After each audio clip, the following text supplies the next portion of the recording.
Line art is one of those things that has a learning curve that looks like this. Or so I thought, until I came across Chuzenji, a professional illustrator that did all these beautiful splash art for art nights. But it's these sketches that got my little brain working overtime and how to make this learning curve go from this to this. By the end of this video, you'll look at line art in a completely different way because I'll be deconstructing everything I learned from Chuzenji sketches into easy to learn chunks. I'll also sprinkle in some life-saving tips as we go along to really help y'all improve even faster. Let's go. Lines do not exist in the real world. So why do we use them when we draw? What role does it fulfill? And more importantly, why does it work so well? To answer that question, we first gotta understand the most fundamental function of lines in a drawing. Lines are basically a way to represent all these edges and silhouettes we see from objects in reality. This is going to give you a rough idea on when you should draw a line versus when you shouldn't. Now you're probably wondering, I already know this. I just want to know about pen pressure, line weight, and all the fancy stuff that makes my lines look cooler like Chuzenji. But whoa, hold on. 99% of your line problems comes from this very first step. If your silhouette is wrong, kind of like the guess that Pokemon thing, no matter how fancy your line weight is or how much pen pressure your tablet has, you won't be able to correctly represent the object you're trying to draw. Line weight is something you add on top of this to make things look even better than it already is.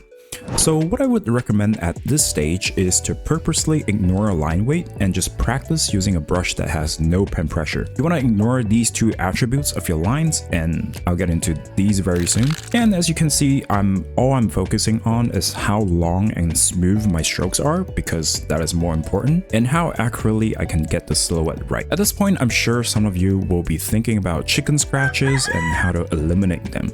This is my personal opinion, but I think some amount of chicken scratches is fine. It's also very context dependent. For example, in this drawing by Chuzenji, these lines here kind of look like chicken scratches, but it's a furry cat's tail, so it actually fits. So I would say when drawing materials that have a smooth silhouette, you gotta lock in a bit and make sure the lines are as clean as possible. But when you're drawing hair or fur related stuff, you can be a bit more chill and not pay as much attention with smoothing your strokes. By the way, there is the stabilizer function, which should be available in most art programs.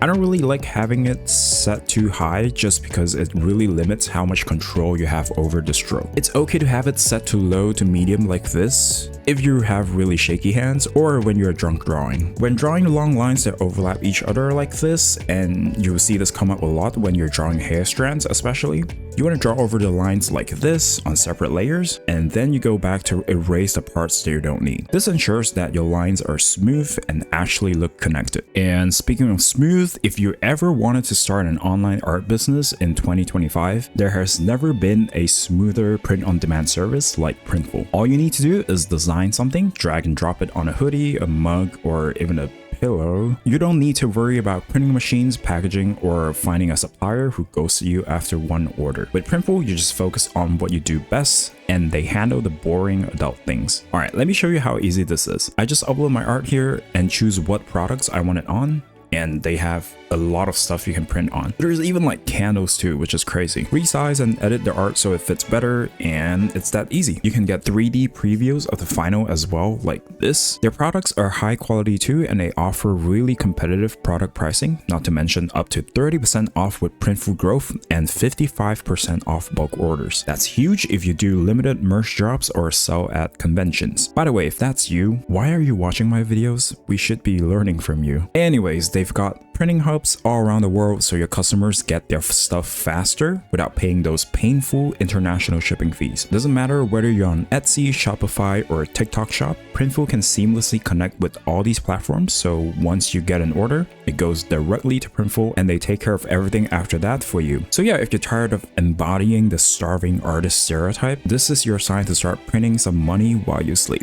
Okay, not like literally, you know what I mean. Or if you just want your waifus and husbandos on a pillow, Printful's also got you covered. You can start your own print-on-demand store today. It takes like, what, 15 minutes to set up. Go to printful.com or use my link below to get started. Back to the video.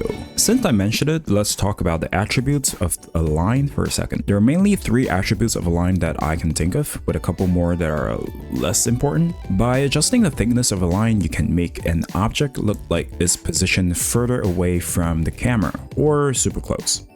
Okay, that's a little too close. Back up. Or we can bring it one step further and introduce variation of thickness in the same line, aka line weight. Having a variation of thickness in a single line makes the line more dynamic, and this will be the core of how we are going to convey perspective more dynamically. This isn't really prevalent in Chuzenji's work, but line weight is often used in shots like these to show dynamics of foreshortened poses. Even when a shot is straight on like this, you can still find places to use line weight like this to convey the foreshortened objects. Like in this sketch by Chuzenji, where the thighs are going up and back like this, you see the lines for it goes from thick to thin as the form curves backwards. This is a more subtle use case of foreshortening, but if you stack up enough of these in a drawing, it really does make a huge difference. And when we combine perspective using some line weight to indicate the orientation of the form a little more on top of our base from earlier, it now looks like this,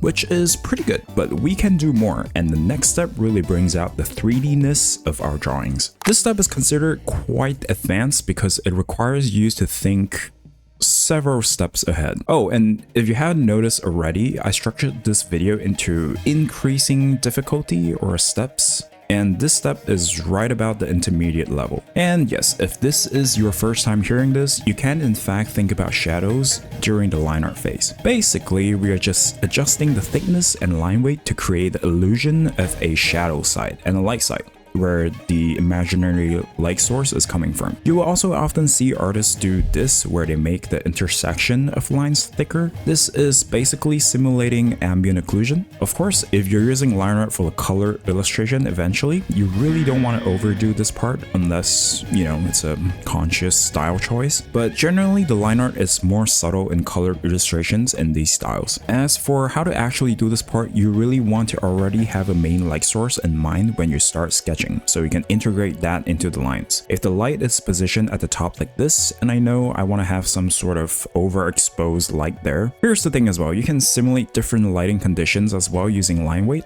If the light is really strong, I would use a super thin or even leave the loop open like this. Then I'll use a relatively thick line for the shadow side on the opposite end. And on the flip side, a lack of variation in line weight will simulate a milder lighting condition like these reference photos. This is already a pretty good base, but if you want to just have your line art as the finished product like these posts by Chuzenji, then this next step is going to bring everything to the next level. In Chuzenji's work and many other professional artists, you will see very thin lines inside a form like this to indicate detailed form changes happening. This is yet another trick these pros use to make the drawing more realistic. They're essentially shading for line art and are pretty intuitive. I mean, a lot of them are just repetitive patterns or really obvious flow lines in these hairs, for example. But there's just one problem. When I try doing it myself, I always end up overdoing it, either adding too many lines or they look too strong and competes with the main lines. So what is the right way of doing this? First up, these lines should always be thinner and stand out less compared to the silhouette. You want to have this sort of hierarchy going on when you're thinking about the thickness of your lines. A really good tip here is to have a set thickness for each part of the drawing instead of adjusting your thickness manually each time. Another type of form indication is this. Chuzenji doesn't really do this in their drawings, but you can definitely do a hatching style of shading. I don't know if this still classifies under the line art category, but it's cool to know. And if you want to go even further than this, the last thing I can think of is simulating textures using lines. The application of this function always has to do with the clothing the character is wearing, like kimono patterns, stitching, cloth folds, lots of cloth folds, and the occasional dragon tail. You can really do a lot with this if you're willing to spend time tediously drawing out the repeating patterns. Another thing with this is you can actually simulate how clothing feels just by changing the line weight alone. It's very subtle, but look at how the thinner lines here makes the skirt and shirt look like they're made out of lighter materials, versus this hat that looks like it's made of heavier material like leather, just because of the bigger folds and thicker line weight. The trick to this is to know when to stop. You definitely don't want to oversaturate an area and cause any imbalance to the image. It's really helpful to pay close attention to details in your reference photos, like the amount of folds. You don't have to count them, but the overall density of folds on a certain material and how deep the shadows are. Because with clothing, you'll find that sometimes the material is so light, like right here, this fold we can probably skip drawing. This will make the drawing more clean overall as well. You also want to control the amount of shadows on the inner area like this, especially with metallic or glassy parts like this, because these materials naturally have a stronger light and shadow contrast. Chuzenji lowers the thickness and density of the lines around the face of the character, which is the main focal point here, to create a stronger contrast against the glassy parts here. This drawing wouldn't have worked as well if Chuzenji used the same line weight and thickness here. This part is deliberately left quite bare so that it would stand out against these busier parts. And after all that, the final should look a little like this. But what if you want to use line art as a base for a colored illustration? Well, there's actually a big distinction with colored illustrations and using line art as a finished product like this. In general, the line art shouldn't be nearly as elaborate as these if you want to add color later on. Especially with shadows and these texturing lines, you really want to tone them down or even not have them there at all. And here we'll get to look at the last two attributes of lines. With coloring, we can consider locking the opacity and coloring the lines themselves.